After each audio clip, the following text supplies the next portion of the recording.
Assalamualaikum warahmatullahi wabarakatuh. Alhamdulillahilladzi arsala rasulahu bil huda wa dinil haqqi liyudhhirahu 'alad dini kullihi walau karihal musyrikun. Asyhadu an la ilaha illallah wa asyhadu anna Muhammadan 'abduhu wa rasuluh.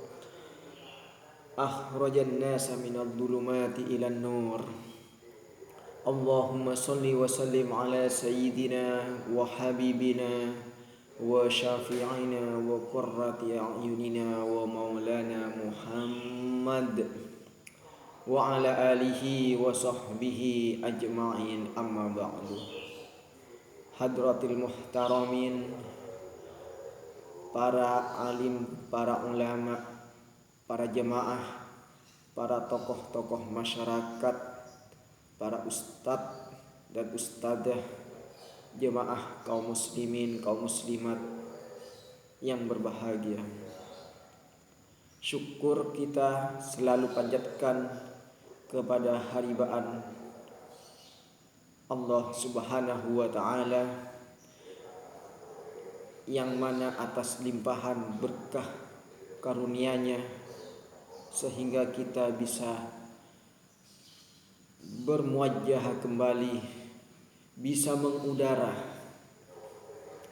dalam rangka pengajian rutin kita pada pagi hari ini yang diselenggarakan secara online melalui Zoom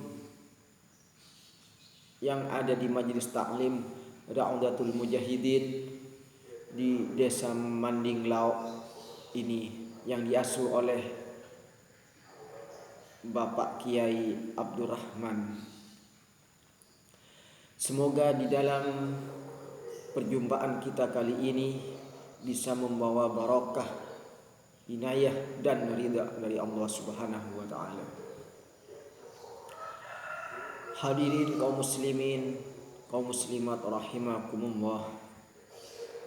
Kedua kalinya salawat serta salam semoga kita tetap terculah limpahkan kepada junjungan kita, baginda kita, proklamator Islam, pendobrak kejahilian, yaitu Nabi Muhammad sallallahu alaihi wasallam. Hadirin hadirat rahimakumullah,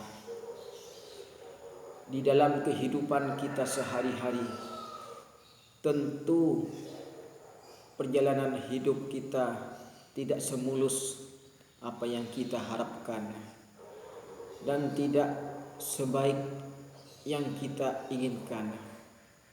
Tentunya di dalam kehidupan kita banyak gelombang-gelombang kehidupan yang penuh dengan duri dan ujian yang tentunya tidak menyenangkan hati kita sekalian.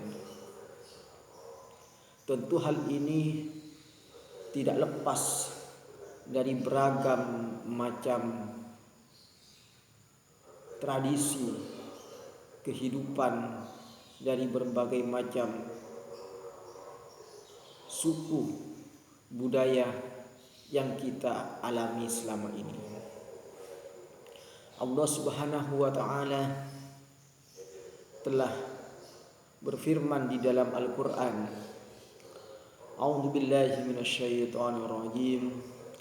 Ya ayyuhan nas, inna khalaqnakum min dzakari wa unsa wa ja'ala syu'uban wa qaila lita'arafu inna adramakum indallahi atqakum innallaha alimun khabir.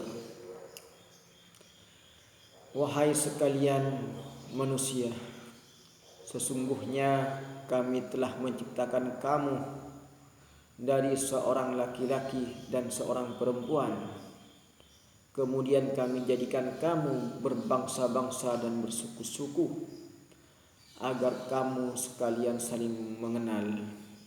Sesungguhnya yang paling mulia di antara kamu di sisi Allah yaitu orang yang paling bertakwa. Sungguh Allah Maha mengetahui dan Maha teliti. Dari ayat ini kita bersama tentu telah memahami bahwa di dalam kehidupan dunia ini Allah telah menciptakan manusia itu berbeda-beda, berbeda bangsa, berbeda suku, berbeda kulit, berbeda tradisi, berbeda budaya. Semuanya sebenarnya Allah telah menciptakan semua itu untuk kita semua dan untuk kita syukuri dan untuk kita sikapi.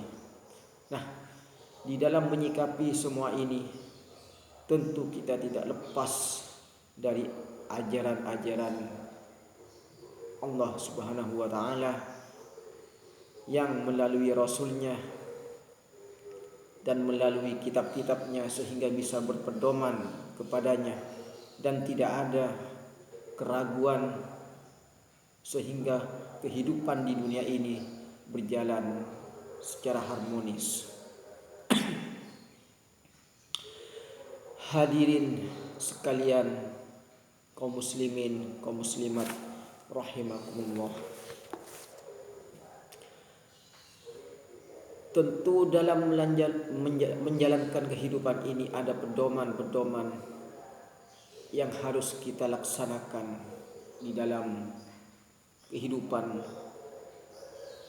berumah tangga dan kerukunan hidup beragama ini. Yang pertama, kita tentunya harus saling menghormati.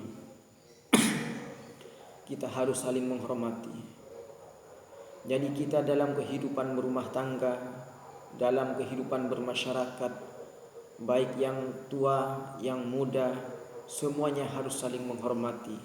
Antara anak kepada orang tua, kepada orang tua kepada anak, kepada masyarakat, kepada tetangga dekat, baik famili itu kita sendiri maupun orang lain, kita semuanya harus menghormati. Tidak boleh kita mau menang sendiri, tidak boleh kita mau egois sendiri. Kita saling menghormati baik dalam tutur kata kita, dalam kehidupan sehari-hari. Yang keduanya, kita harus menerima orang lain dengan apa adanya, bukan karena ada apanya. Ini perlu kita pahami bersama. Sebab kebanyakan pada masa sekarang ini orang berteman, orang mencari kawan, orang bersahabat itu diprioritaskan karena status sosialnya. Apakah itu orang kaya, apakah itu orang miskin, itu dinilai dulu. Sebenarnya kita tidak boleh sebagai orang Islam. Kita harus mengambil sama, mengambil kehidupan mereka. Meskipun mereka itu berkekurangan, kita harus menghormatinya. Baik itu orang kaya maupun orang miskin, kita harus saling menyayangi, saling menghormati, dan tidak boleh membedakan. Kalau kita membedakan antara yang satu dengan yang lainnya karena itu status sosialnya itu tidak sama, naudzubillah, itu akan menjadi awal dari perpecahan kita untuk kelangsungan hidup sebagai orang Islam berumah tangga. Di dalam hal ini, hadirin kaum muslimin, kaum muslimat dimanapun Anda berada, kita hidup di dalam suatu negara. Tentu terdapat pemerintah yang memberikan rambu-rambu kehidupan yang majemuk ini. Dalam hal ini saja kita berbeda dengan agama-agama yang selalu menyebar di tanah air kita. Di dalam hal ini pemerintah mencanangkan ada 3 kerukunan, ada 3 hubungan yang harus kita saling berkesinambungan untuk saling memperbaiki. Yang pertama itu adalah antar pemeluk agama. Ini terutama kita sebagai orang Islam, kita harus menjaga persaudaraan kita, karena kita sebagai orang Islam adalah sebenarnya saudara. Dalam sebagai seorang Islam, kita bagaikan satu tubuh. Apabila ada yang sakit, yang lain merasa tersakiti. Di dalam pemeluk agama ini banyak kita jumpai problem atau konflik. Meskipun kita sudah agamanya sama, tapi sering kita selalu kontra atau bertengkar dengan orang lain. Apakah itu permasalahan duniawi, masalah pangkat, masalah kampanye, masalah harta warisan. Itu kita sebenarnya harus menjaga, dan kita harus betul-betul menjaga agar kita sebagai pemeluk agama Islam dan tidak diketertawakan oleh agama-agama yang lain. Kalau kita toh sebagai orang Islam sendiri bertengkar di dalamnya, apalagi kita mau harmonis dengan agama lain, tentu hal itu sulit untuk kita dicapai. Hadirin kaum muslimin, kaum muslimat yang berbahagia. 3 kerukunan hidup yang dikeluarkan oleh pemerintah untuk kita semua sebagai pemeluk agama. Yang kedua adalah antar umat beragama. Kita sebagai bangsa yang besar tentu harus menghormati keberadaan agama lain. Karena kalau kita tidak menghormati keberadaan agama lain, berarti kita tidak mengakui, tidak mempelajari sebagaimana Allah Subhanahu wa taala berfirman tadi di surat Al-Hujurat ayat 13, bahwa untuk saling mengenal, bukan untuk saling bertengkar. Jadi kita sebagai umat Islam, sebagai agama yang diridhai oleh Allah Subhanahu wa taala, tentunya kita harus menghormati agama lain. Kita harus menghormati agama lain. Tidak boleh kita sewenang-wenang sok benar sendiri di dalam beragama. Karena di dalam agama tidak ada ajaran kekerasan, tidak ada ajaran penghinaan terhadap pemeluk agama lain. Dan yang ketiga yang dicanangkan oleh pemerintah, kita sebagai umat beragama, kita harus menjalankan hubungan yang harmonis antar umat beragama. Misalnya kita sebagai orang Islam, ada orang Hindu, ada orang Buddha, ada orang Katolik, ada orang Kristen. Kita harus mengadakan hubungan yang harmonis dengan pemerintah. Karena dengan mediasi pemerintah ini, kehidupan beragama, baik antar agama, antar pemeluk agama yang ada di Indonesia ini akan menjadi berjalan dengan lancar dan sesuai dengan harapan kita. Di dalam kehidupan ini, para hadirin, para hadirat dimanapun Anda berada, tentunya kita sebagai orang Islam harus benar-benar introspeksi diri. Apakah kita sudah baik menurut orang lain atau kepada masyarakat? Sebenarnya itu ada diri kita sendiri.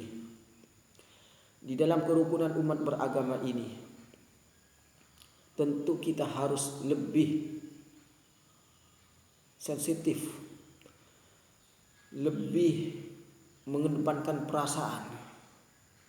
Karena di dalam hubungan antar umat beragama ini yang kita hadapi bukan persoalan internal, tapi persoalan eksternal. Apa itu persoalan eksternal? Dalam menjalankan kehidupan ini, baik perbuatan, tingkah kita, jangan sampai menyinggung perasaan tetangga kita, sahabat kita yang berbeda agama. Kalau kita melaksanakan itu semuanya dengan sebaik-baiknya, jangan sampai menyinggung atau tersinggung kepada orang yang berbeda agama. Itu merupakan perbuatan yang sangat fatal, bahkan bisa memecah belahkan bangsa dan negara ini. Karena kita sebagai bangsa Indonesia memiliki persatuan, memiliki lambang yaitu Pancasila. Pancasila itu merangkul, mengayomi semua kebudayaan, semua suku, agama yang ada di Indonesia ini menjadi bersatu padu. Sehingga Bhinneka Tunggal Ika itu maknanya berbeda-beda tetapi tetap satu jua. Artinya kita meskipun berbeda agama, berbeda kulit, berbeda keturunan, berbeda suku dan ras, semuanya kita harus saling menjaga dan menjaga agar keutuhan negara kesatuan Republik Indonesia ini tetap terjaga. Di dalam melaksanakan kerukunan umat beragama ini tentu banyak elemen-elemen yang kita harus laksanakan. Di antaranya kalau kita rukun, para saudara-saudara, kita rukun kepada tetangga, tentu tetangga kita akan timbal balik, akan rukun juga kepada kita. Salah satu contoh, kalau kita rukun kepada tetangga akan melamar kita, akan kawin sama kita. Tentu dalam keluarga sakinah ini akan menjadi sebuah tolak ukur. Kalau kita sudah rukun dengan tetangga, baik tetangga dekat maupun tetangga jauh, kita akan diterima kalau melamar gadis mereka. Tentu hal ini sesuatu yang didambakan oleh kita semua. Yang kedua, kalau kita rukun kepada tetangga, apalagi kepada sesama muslim, bahkan kepada orang yang tidak mampu, kita bisa menyalurkan zakat, bisa memberikan sedekah, bisa menginfakkan harta kita, bisa mengibahkan kekayaan kita kepada orang. Bayangkan kalau kita tidak rukun kepada tetangga, terutama yang seagama, tentu kita mau bersedekah kemana, mau berinfak kemana kalau sudah kita dibenci oleh tetangga kita. Tentu kerukunan ini merupakan tolak ukur untuk kita berinteraksi kepada tetangga, baik tetangga dekat, tetangga jauh, famili dekat, famili jauh. Itu semuanya kita akan terlaksana dengan baik. Yang ketiga yaitu apabila kita rukun kepada masyarakat, kepada tetangga, kepada lain agama terutamanya, insya Allah tidak akan muncul sikap radikalisme, ketamaan, kerakusan, keegoisan. Tidak akan muncul aliran-aliran yang bukan-bukan. Radikalisme kepada tetangga, radikalisme kepada keluarga, itu tidak akan muncul kalau kita senantiasa melaksanakan kerukunan ini dengan sebaik-baiknya. Karena Allah menjaga bumi ini sejak diciptakan sampai hari kiamat bermacam-macam. Ada pohon, ada gunung, ada laut, ada air, ada daratan, ada tanah, ada udara, ada angin, ada awan. Semuanya berbeda-beda, tapi mereka semuanya bersatu padu menghormati kepada Sang Maha Pencipta, sehingga mereka menjalankan kehidupan ini penuh dengan kelancaran, penuh dengan kedamaian, penuh dengan kegembiraan. Dan suasananya alam semesta ini, cakrawala ini menjadi berjalan dengan berdampingan semuanya, baik itu makhluk yang jahat maupun makhluk yang bagus, itu semuanya berdampingan demi menjalankan sunnatullah yang telah Allah berikan kepada kita semuanya. Dan yang ketiga, kerukunan itu kita harus jalankan dengan sebaik-baiknya agar kita selalu tidak ada di antara kita itu orang yang stres. Sebab orang yang stres itu adalah orang yang tidak rukun dengan tetangganya, terutama kepada keluarganya. Orang stres itu mudah dihinggapi oleh kecanduan terhadap narkoba, akhirnya menyebabkan apa? HIV dan AIDS. Kalau sudah mereka terjangkit penyakit namanya HIV atau AIDS, tentu menjadi perusak generasi bangsa dan akan menghancurkan pada akhirnya negara ini terjajah dengan tersendirinya tanpa terencana. Oleh karena itu kerukunan ini merupakan tombak kita sebagai bangsa Indonesia, sebagai bangsa yang majemuk, sebagai bangsa yang berketuhanan, sebagai bangsa yang menganut paham Pancasila. Ini kita harus jaga agar tidak ada gesekan-gesekan yang telah yang terjadi pada saudara-saudara kita yang tidak belajar. Yang keenam, kalau tidak salah, kerukunan itu akan bisa menghasilkan sebuah kreativitas. Orang kalau sudah rukun, para hadirin, kalau orang sudah harmonis terhadap tetangganya, mereka akan timbul ide-ide yang cemerlang, ekonomi yang kreatif, produktivitas yang bisa memberikan nilai tambah, sehingga kita sebagai orang Islam itu tentunya tidak sebagai konsumen terus, kita harus menjadi produsen. Karena sebagai konsumen itu nggak bisa dipelajari, tetapi kalau kita sebagai produsen, kita harus belajar dari awal, belajar dari pemula, bagaimana kita bisa memproduksi barang, bagaimana kita memproduksi barang dan jasa untuk dikonsumsikan kepada khalayak ramai. Tentu kita sebagai orang Islam harus halal. Kita tahu bahwa ajaran Islam itu tidak suka kepada yang haram, kepada yang halal. Sehingga di dalam negara kita ini ada yang namanya apa? BPOM, Badan Pemeriksa Obat dan Makanan, yang ada di MUI itu untuk apa? Itu untuk memfilter mana makanan yang layak makan dan mana layak dikonsumsi dan mana yang tidak layak dikonsumsi. Sehingga produk-produk yang dikeluarkan oleh dalam negeri, produk-produk kita sebagai bangsa yang besar, kita harus ada label MUI-nya, ada level halalnya. Sehingga produk halal itu paling kita konsumsi, paling kita dambakan. Sehingga merupakan dari kerukunan ini banyak cabang-cabangnya orang yang ingin melaksanakan aktivitas perekonomian, kepengusahaan, mereka harus dasar kerukunan ini. Terus kita sebagai orang Islam, hadirin sekalian yang berbahagia, kalau kita rukun dengan tetangga dan kebetulan kita misalnya menjadi seorang kiai atau tokoh agama yang dipandang di pedesaan itu sebagai guru ngaji, kalau kita sudah rukun kepada masyarakat, rukun kepada famili, rukun kepada tetangga, baik tetangga itu dekat maupun jauh, itu kalau kita sebagai guru ngaji, maka putra putri mereka akan dimasukkan ke lembaga kita.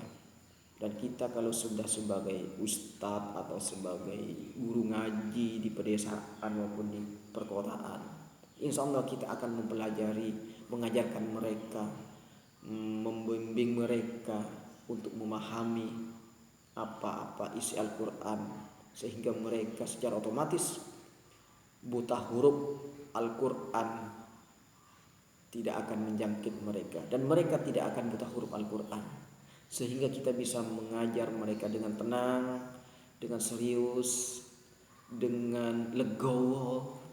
Kita akan mengajar putra-putri mereka, dan tentu mereka akan simpati kalau kita rukun kepada orang tuanya. Coba kita tidak rukun kepada orang tua murid, tentu mereka putra-putrinya tidak akan disekolahkan di lembaga kita. Itu kunci dari kerukunan umat beragama itu. Semuanya, baik itu urusan mengaji, urusan perkawinan, urusan zakat, urusan wakaf, urusan radikalisme, urusan produk halal, pemberantasan narkoba dan HIV, itu intinya ada di kerukunan. Kalau kita tidak rukun kepada orang lain, apalagi tidak rukun kepada antar agama, yang lain agama, maka secara otomatis kita akan hancur dirinya sendiri, akan hancur diri kita, akan hancur karena sudah kita tidak rukun. Kesana emosi, kesana mau tengkar. Gimana mau rukun? Gimana mau menjalankan ajaran-ajaran Islam secara sempurna, secara kafah, kalau kita tidak rukun? Pemerintah telah memberikan secara garis besarnya itu tri kerukunan umat beragama yang telah kita paparkan dari awal, bahwa tri kerukunan umat beragama itu ada 3, yaitu rukun sesama agama. Kita misalnya sebagai orang Islam, kita rukun sesama orang Islamnya, rukun sesama orang Hindunya, rukun sesama orang Kristennya dan sebagainya. Itu yang pertama. Yang kedua, rukun antar umat beragama. Kita sebagai orang Islam harus menghormati, menghargai kepada yang lain agama. Misalnya kepada orang yang beragama Kristen, kepada orang yang beragama Buddha. Kita harus saling menghormati dan saling menghargai.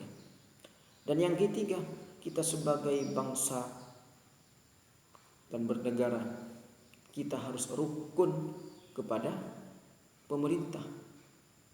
Kanan kiri kita semuanya sesama pemeluk agama, pemeluk Kristen, pemeluk Islam, pemeluk Katolik, Konghucu dan sebagainya. Kita harus semuanya harus rukun kepada pemerintah. Karena dengan adanya pemerintah, roda kepemimpinan kenegaraan Indonesia ini akan berjalan dengan berkesinambungan. Kalau kita sudah tidak berkesinambungan, kalau kita sudah tidak berhubungan dengan pemerintah, kita tidak akan ada yang menjaga persatuan dan kesatuan ini. Jadi antara tri kerukunan yang kita pelajari kali ini,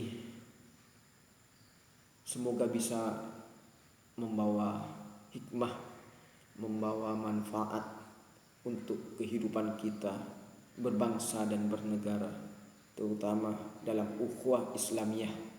Kita harus bererat terutama silaturahim. Silaturahim ini kata lain daripada rukun, karena orang yang tidak pernah silaturahim, tidak pernah kunjungan, tidak pernah bertemu, itu sulit untuk diterkah kerukunannya, apakah itu orang sudah mengaku sudah baik atau tidak. Hadirin sekalian yang berbahagia, di dalam kehidupan berbangsa dan bernegara ini, kita harus introspeksi diri sebagai aparatur sipil negara, sebagai penengah, sebagai pemelihara dalam kehidupan bernegara ini. Kita harus betul-betul menjaga hubungan yang harmonis. Jangan sampai ada di antara kita itu mau menang sendiri. Itu tidak boleh, haram hukumnya. Ya, haram. Jadi orang yang mau dikatakan sebagai orang muslim yang sejati itu harus mempunyai perasaan kepada orang lain. Kalau dirasanya kepada dirinya itu tidak enak, maka jangan ditularkan kepada orang lain. Dan sebaliknya, kalau dirasa itu enak bagi dirinya sendiri, maka tularkan kepada orang lain. Karena semua kebahagiaan, keceriaan sebenarnya ada pada diri kita sendiri, bukan pada orang lain. Kalau kita ingin dihargai orang lain, hargailah orang lain dulu sebelum kita menghargai orang lain. Hargai diri kita sendiri dulu, baru menghargai orang lain. Jangan mengharap penghargaan orang lain kalau kita tidak pernah menghargai orang lain. Jangan pernah mengharap pemberian orang lain kalau kita tidak pernah memberi kepada orang lain. Itu pesan saya. Jadi kita harus memulai segala sesuatu itu dari kita diri. Tidak boleh menilai orang lain terlebih dahulu, tapi nilailah diri sendiri. Nilai diri sendiri ini yang harus kita jaga. Jangan mengharap kebaikan orang lain kalau tidak pernah kita berbuat baik kepada orang lain. Demikian yang dapat saya sampaikan pada pengajian rutinitas ini pada majelis taklim Raundatul Mujahidin yang ada di Desa Maninglau ini. Mudah-mudahan bermanfaat bagi kita semuanya.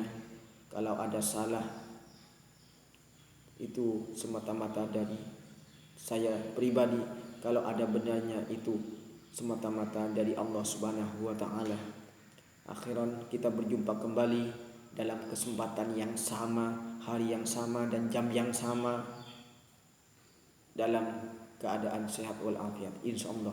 Akhirul kalam, wallahul muwaffiq ila aqwamit thoriq. Wassalamualaikum warahmatullahi wabarakatuh.